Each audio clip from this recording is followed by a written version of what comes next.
Hey guys, I'm sitting here with Dr. Mack, just asking him some questions today, get to know him a little bit more. How's your day going? Pretty good, pretty good. It's good. Busy still, everything Yeah, kind in of the crazy. middle of COVID, every day, every day's a new day. So. Yeah, I get that. So I wanted to ask you some questions since you work with Nanoceutical Solutions. We wanted to kind of get to know you and your background a little bit more and kind of see how you fit into that realm and a little bit more about you. All right, bring it on. All right, first question I got is, did you always want to become a doctor?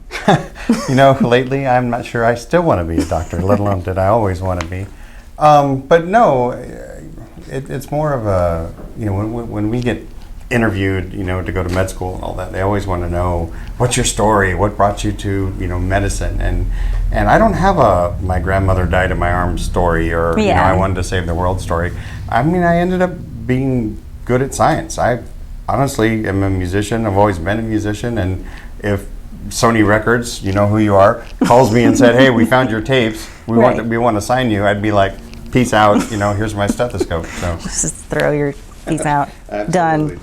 No, that's cool. A lot of people have stories, but if you're good at something, obviously that makes sense. Well, and I don't think I disappointed my parents going to be a doctor, but I wish I had that whole I cured leukemia and saved the world, and here's my Nobel Prize in medicine. That's why Yes. In addition to my sainthood, I wanted to be a doctor. So. Right.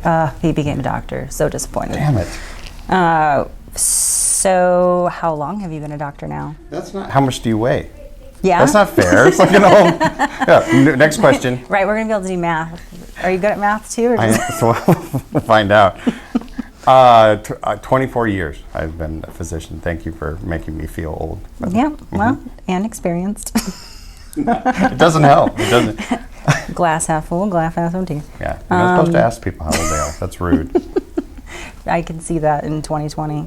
When did you meet Will, our president at Nanoceutical Solutions? Will and I met about 10 years ago, give or take. And, there's not a unique story other than, we having a similar philosophy as it relates to there really not being good options around for prevention and nutrition as far as vitamins and so forth are concerned. And he had a great delivery system, and we kind of combined that with my weirdness with regard to medicine and how to go about treating patients and focusing on prevention, and the rest is history. No, that's awesome. When did you actually start working with Nanoceutical Solutions and kind of join forces? Was it soon after, or was it, a period of time of frolicking together as friends? Let's be clear. I don't frolic very much, but when I do frolic, Will is sometimes involved. After kicking around ideas for a few years and kind of getting to know each other, Nanoceuticals, I became involved with him with regard to Nanoceuticals about 5 years ago, and we've been hammering out products ever since. How long have you been testing and doing trials outside of your work with Nanoceutical Solutions? So I started clinical trial research with regard to pharmaceuticals and so forth back in the late 90s. So it's been over 20 years that we've been doing some type of principal investigator work on trials and so forth. And that evolved nicely into my role at Nanoceuticals, as we kind of pride ourselves actually on taking a medical format to vitamins and evidence-based results and so forth. And so that's actually been a really good thing, and one of the lines that we both drew in the sand, Will and I both, that we weren't going to utilize or come up with a vitamin line that we just kind of put a pretty package on and said, well, everybody else is selling B12, why don't we do it too? Yeah. Well, it's kind of scary that you don't have to jump through a lot of hoops to put a product on the market, and if you say it works, it doesn't actually have to be proven. So Absolutely. It's interesting to see it kind of change, which I think it's needed to for a long time. So it's kind of cool that you guys do that. How did you how did you get into the clinical trial area? Is that something you wanted to do, or was it part of? So my background in medicine is very diverse, and I think it's a product of my personality. I that whole master of none, kind of component. But But in primary care, which is what I did my residency in, and in treating patients, there's so many answers that aren't there. And so rather than utilizing 17 specialists, for instance, sending a patient on and on and on, my personality has kind of become more of a, well, let me become a more apt at that particular subfield of medicine. I mean, I did obstetrics for the first 10 years of my career. In addition, I saw kids, I mean, ER, emergency medicine, and then the research component is kind of like the last peg of, well, if we need to find things to help our patients, then I can be actively involved in that as well. And Will gave me a mechanism to do that. Yeah, so instead of being in the unknown a little bit on stuff and sending people, you wanted to kind of get answers yourself and hopefully come up with some things, if not utilize other things that might work for different things. Yeah, it's a very good way of saying it. I be as active as I can and find the solutions, and if I can lend whatever talent I have in that department to pushing the envelope of science a little farther in that way a little quicker, then so be it. Okay, so with being in all of those realms, what's your funniest patient story? Interesting question. This didn't happen too long ago, but with the advent of medicines like Viagra and so forth, a lot of men came out of the woodwork, and because it says on the commercials, go ask your doctor for it. And so, without revealing names, Mr. Jones came in for a physical, and his last sentence when he was done was, "Hey, now that I'm proven that I'm healthy, can I have some of those, little blue pills?" Sure, so I wrote the prescription for him, sent him home, and I also treated his wife. And so, I don't know, a couple weeks later, we get a call from, Mrs. Jones. Mm-hmm. And my nurse took the call, and she said, "Mrs. Jones is calling." I said, "Oh, okay." And she said, "She wants a tetanus shot." Like, well, she's like 80 years old. I mean, that's okay. I'll go check her chart for a tetanus shot. And then she hung up the phone. We got another call from Mrs. Jones. She said, "The tetanus shot is because he keeps trying to stick that rusty thing in her." Oh my God. So yeah, you come across a lot of fun things in medicine. Like I want to meet her. I feel like she has a good sense of humor. Yeah, because I didn't see it coming. I was ready to give her a tetanus shot. You're like, what? Okay, yeah. This is weird. Yeah. If you're watching, she really wanted you to pay for that. Yes, and that happens a lot. You send that Viagra home, you get calls on. So nowadays, I'm always just waiting for Miss Jones. Make sure the other party knows about this so that they're not, Yeah, so it's the small prints. Talk to your wife exactly. After talk to your doctor. Yeah, and if they drop anything, kick it to the wall before they pick it up. Yeah, absolutely. Oh my gosh. What's your favorite nano product? There is a story behind this question. So, Will and I, in our marriage made in heaven, we argue sometimes, and so it's actually kind of a fun brain trust of, we are sitting around looking for where we should align a new product because there's a lack of a good option perhaps or delivery system and so forth. Right. And so I took a family vacation to Hawaii, and one of the people that we were with was a really big guy, 6'6", 300 pounds, and he's always into the local culture when we go on vacations. And so he goes and finds some leaves that the locals say, "Man, you should make tea out of these, grind them up, and it'll really give you a buzz." And so I'm thinking, okay. So he comes up with this tea, and of course he probably overmixed it and so forth, but it knocked him out. I mean, it was pretty. Like, whoa, what did you drink? Tequila or something? Horse tranquilizer. Yeah. Well, it turns out that they were kava leaves. They were kava, and so it piqued my curiosity, and so I started doing research on it, and I brought it to Will, the chemical technical guru that he is, right. And he said, "What are you, nuts?" And so I actually had to take ownership of this and put it in front of him and say, "Look, we need to, this is an option," because there's not a lot of great options for anxiety out there that aren't habit forming or cause terrible sedation and so forth. And so I physically, we made up the first batch and I physically said, "Okay, try this," and it was funny. He just really wanted to prove me wrong, and so he did it. And he just kept talking, and he started to slow down a little bit when he was talking to me. And I'm like, yes. So my favorite product is Kava because of that, because I won. That's why. So you can see the results. Absolutely. Which is even better. You're like, Absolutely. okay, And I had to even give it to Will to make him see the results. And when he did, he signed off on it, and Kava is now here. Yes, and it's wonderful. It works great. I use it for my patients all the time. So instead of getting him a T-shirt, you got him work. yeah. He doesn't send me on vacations anymore. And he's like, ugh, what is this? Who would you recommend glutathione to? A lot more people than you would think. Glutathione is one of the reasons that I even became involved with nanoceuticals and nutrition and prevention in general. I mean, as we all know, it is the most potent antioxidant we have, and because of that, the trickle down and who is the best candidate to get that is very broad.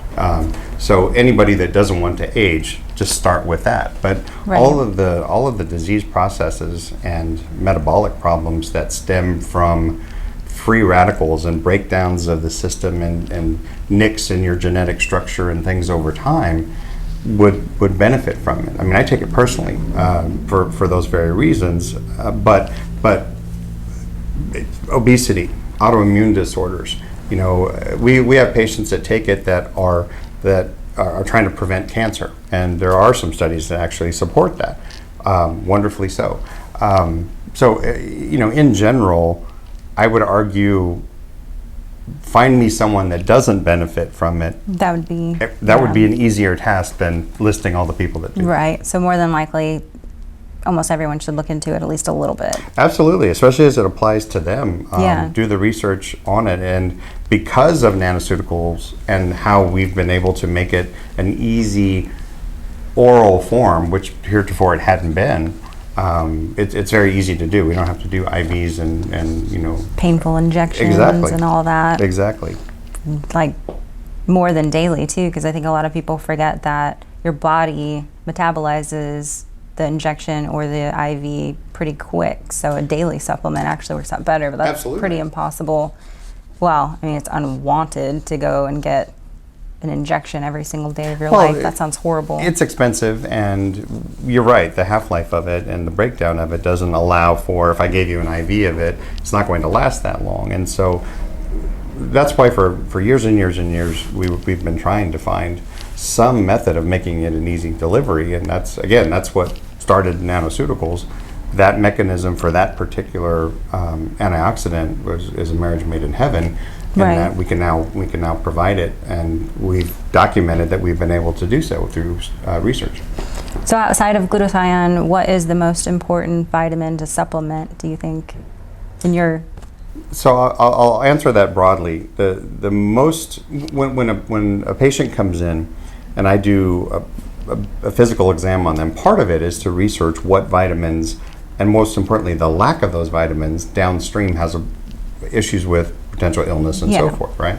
So I'm not a big fan of, and this is probably Will's going to kill me for saying this, but I'm not a big fan of, here, just go take a bag full of vitamins and your health will get better. Yeah, because like a lot of multivitamin type thing. Exactly right. I mean, I have patients come in with a grocery sack full of vitamins, and they're vitamins that contraindicate each other. Some block absorption of each other, or they're regular meds that have side effects. But just because they're natural, or someone told them to, or they saw a nice commercial, their modus operandi is to bring in, you know, a sack of vitamins that they take all the time. Right. So in their physicals, I break down very specifically.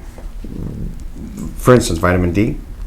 Their iron levels, or hemoglobin is another one, and B12 and folate. Now those are the biggest ones that I check, because they have ramifications if they're low. And there's a lot of things like alcohol and different toxins and diet, for instance, like vegetarians and things of that nature, will change what levels of B12 are, or iron are, and then have secondary effects, vitamin D and osteoporosis and immune related issues. And so those are the ones I check specifically. And so Right. in kind of answering a question that you asked, those become the most important because their absence has a significant amount of impact in the short term. If someone's going to beat me up about zinc levels, well, it's really hard as a human being on this planet not to get enough trace element zinc in one form or another in your diet. I guess if you're on Naked and Afraid, you may die of lack of zinc poisoning. But except for those people, we're all otherwise okay. So that one person that gets to pick one thing they bring a bottle of zinc. Zinc. You're gonna be like, oh, Yeah. I'm done. I wanted a knife. Yeah.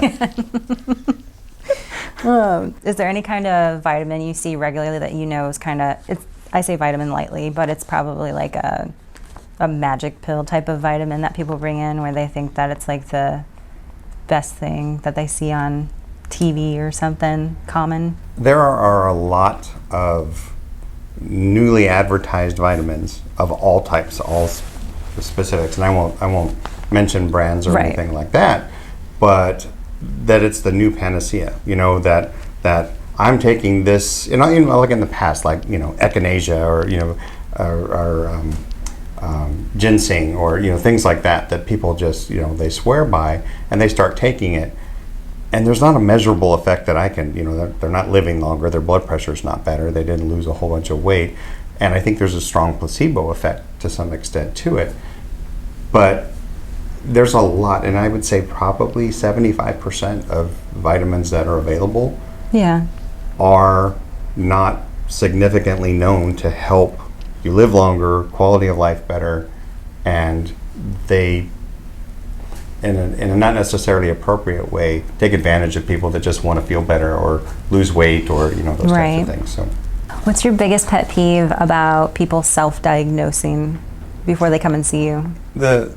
it's very common, and believe it or not, people that are generally anxious individuals, they do so much research on it, and unfortunately, what's available to common lay people isn't filtered. There's no validation for good information or bad information, and so they've come in and they've run down a huge rabbit hole of 17 different diagnoses they're so exceedingly rare.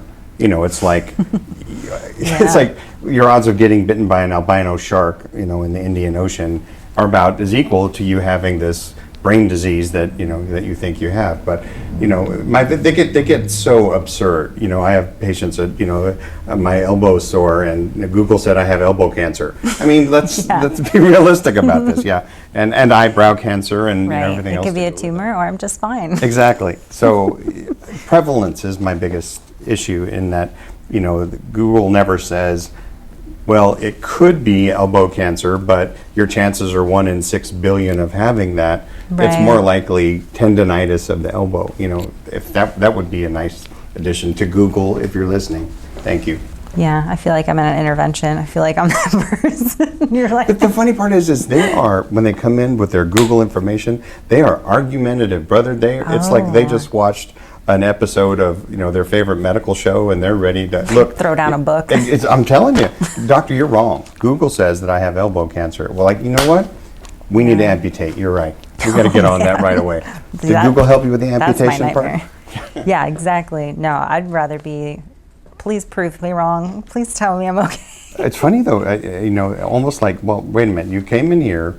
I get it. You wanted some advice about a medical condition. I'm trying to tell you, and that's the biggest pet peeve is it's hard to reorient them towards, an actual reasonable diagnosis and a reasonable treatment plan because Dr. Google has already, Yes. saved the day. Yay, Dr. Google. Yeah. How has the medical field changed since you became a doctor as it is now? I think that early on in my career, treatment was much more what people were interested in. They weren't interested in self-help. They were interested in pills. They were interested in quick fixes and things like that. And there's been a big change towards what can I do with my environment, my diet, my world, my occupation to change their risk factors for the diseases that they're more likely to get and so forth. And I've oriented my practice towards that. I've oriented my practice from just trying to put out fires to, yes, we'll put the fires out if they're going on, but let's find a way we can stratify your risks for things to come, Right. and we can work with those types of scenarios and prevent them from happening, and give you, have you miss bullets before they ever hit you, Right. in that regard. So I think that's been a bigger change, and I think more people are amenable to that lifestyle, all the way from buying organic to, gyms to working from home, stuff like that decrease stressors and stuff like that. Yeah, I actually think so many things have changed in that way, where like a job you have might offer lower insurance if you work out. So it's like even, some companies are helping kind of nudge people in that direction. So it's kind of Well, sure. I cool mean, to see. at its basic source, it gets down to resources. It gets down to how much money am I going to have to spend on medicine, surgeries, all that stuff. And it's either When the you fire spending happens. it or Yeah. exactly right. Take care of yourself, people. It'll incentivize you, I promise. So what's something that you would hope to see change, but you haven't, but would still like to? Insurance companies are not very responsive to paying for prevention. Yeah. And it's something for 24 years in medicine I do not understand, is they have very little interest in providing or paying for resources for things like weight loss, tobacco cessation, changing stress levels, even sleep levels to a certain extent, because they don't consider it a significant issue in the short term. Now, obviously, long term, if I let this, obese gentleman that couldn't get his weight down, kind of go through life, it's going to be early heart disease. I mean, Right, as far like as a resources domino to them, effect. exactly right. And there's been almost no interest in trying to re-educate people or give them breaks on their insurance if they maintain a certain weight or don't smoke or those types of things. And That is true. I That's kinda don't sad. understand that. Yeah, almost like a call us if that happens instead of like, how can we avoid this now? That's kind of sad. Exactly. But insurance companies typically are all about resources, like how do we not pay for the things that we said we were going to pay for. And if they would just do that up front, it seems like they would save, even if they weren't interested in making people's health better, they would save a lot of money in that capacity. So, Right, wrong kind of sales pitch almost. right. Well, thank you for taking your time to hang out with us. I'm sure there's going to be a lot more. We're going to see a lot more of Dr. Mack.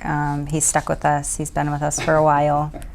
So even if he didn't want to show up next time, he'll still be here. Yeah, I'm just the frustrated comedian part. So someone's got to lighten up the atmosphere. I work with Will, who's the mad Yes. scientist. Yeah. Yes. Next time we'll put them together, and everybody will be very entertained. We should do that. We'll frolic. We'll Yes, frolic together. They can frolic in. It'll be a great segue. Well, thank you so much. That's been Absolutely great. enjoyed it.